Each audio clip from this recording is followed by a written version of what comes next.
3 yildan beri BYD Song Plus elektromobilini haydayotgan bo'lsam, bu korrektori 2 yildan beri yonimda yuradi. Shu elektromobil haydayotganimda birinchi yili kuchli charchoq sezdim. Olganimdan keyin sochlarim to'kilib ketdi.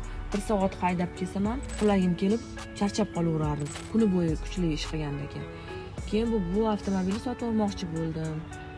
Keyin mana shunaqa korrektor borligini eshitib qoldim. Mana shuni sinab ko'rmoqchi bo'ldim. 2 yil oldin men buni xarid qilib oldim. O'zimda sinadim. Olganimni kundan, o'sha kunning o'zidan o'zimda charchoq yo'qoldi. Shuni kuni bo'yi haydasam ham, tog'larga chiqib kelsam ham umuman charchamadim. Mashinani. Mashina oldimda bo'lsa charchamadim. Keyin sochlarim yomon to'kilib ketyapti. O'sha sochlarim to'kilishi yonimda olib yurgandan keyin qolib ketdi hammasi. Bu elektromobil haydaydiganlarga hammasiga tavsiya qilaman. Boshim og'rirdi kuchli. O'sha narsalarni ham qoldirdi. Buni mana shu narsani ichida chipi bor ekan. Shu menga juda ham yordam berdi. Hammaga tavsiya qilaman shuni olib mashinaga shundoq qo'yib qo'yaman, bo'ldi.